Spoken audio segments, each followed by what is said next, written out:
নমস্কার সবাইকে। এখন ঘড়ির কাঁটায় বাজছে ভোর 4টা 20 মতো। তারপর উঠে আমি স্নান দান করে একটু বাইরে বেরিয়েছিলাম। তারপর এসে রেডি হয়ে গেছি, কারণ এখনই আমি বেরিয়ে যাব রেল স্টেশনে। আর আমার ট্রেন আছে 7টা 20-তে। তো আমি এখন এখান থেকে বেরিয়ে যাচ্ছি রেল স্টেশনের জন্য। আর এখন আমরা রওনা দিয়েছি স্টেশনের দিকে। আর স্টেশন পৌঁছতে খুব বেশি একটা সময় লাগেনি, কারণ যেহেতু খুব সকালবেলা, এখন রাস্তাঘাটে তেমন একটা ভিড়ও নেই তার জন্য। আর এটা হচ্ছে ট্রেন। আর এখন মা ওরা ফিরে যাচ্ছে বাড়িতে, আর ট্রেন ছাড়ারও সময় হয়ে গেছে, তাই তাড়াতাড়ি উঠে পড়েছি ট্রেনে। এখন ট্রেনে বসে গেছি।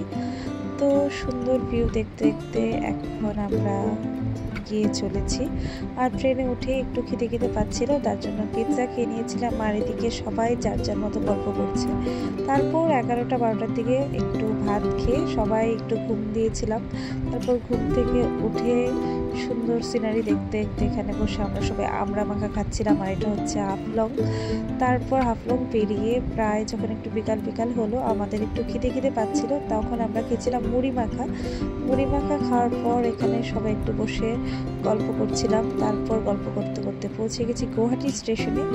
গুয়াহাটি স্টেশন থেকে যে যার মতো খাবার নিয়ে খাবার দাবার খেয়ে রাত্রি 10টা থেকে 12টার মধ্যে আমরা সবাই ঘুমিয়ে পড়েছিলাম। আর পরের দিন সকালবেলায় ঠিক 7টা-7:30 যখন ট্রেন ছিল এনজেপিতে, তখন আমাদের ঘুম ভাঙে। উঠে আমরা ফ্রেশ হয়ে সবাই একটা করে কেক খেয়েছিলাম। তারপর মালদা থেকে নিয়েছিলাম এই পুরি তরকারিটা, যা খেতে ছিল একদম জঘন্য। তারপর আমরা ব্যান্ডেল এসে নিয়েছিলাম সেই সিঙ্গারাটা। তারপর এখানে আমরা সবাই রেডি হয়ে গেছি নামার জন্য। লাগেজপত্র নিয়ে সবাই ঠিকঠাক করে গুছিয়ে দেখছিল সব ব্যাগপত্র ঠিক আছে কিনা। আর এখন একে একে সবাই এখানে নেমে যাচ্ছি।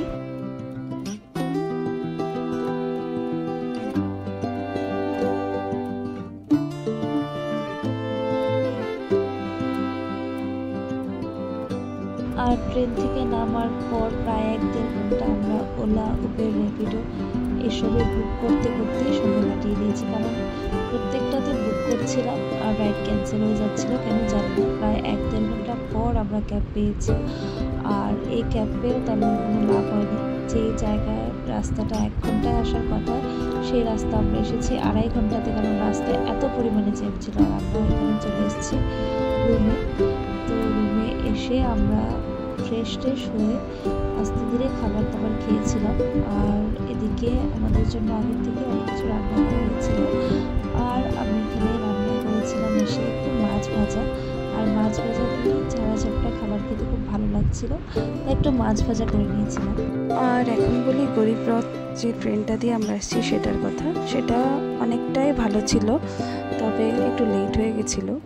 অনেকটাই লেট করেছিল, প্রায় 3 ঘন্টা 3.5 ঘন্টার মতো লেট ছিল। কেননা আমাদের যে ট্রেনটা আসছিল সেটার সামনে একটা গাছ পড়েছিল ঝড়ের জন্য, তো তার জন্য একটু লেটই করেছিল। ঠিক আছে, দেখা হচ্ছে পরে একটা ভিডিওতে। ততক্ষণের জন্য সবাই ভালো থাকবেন।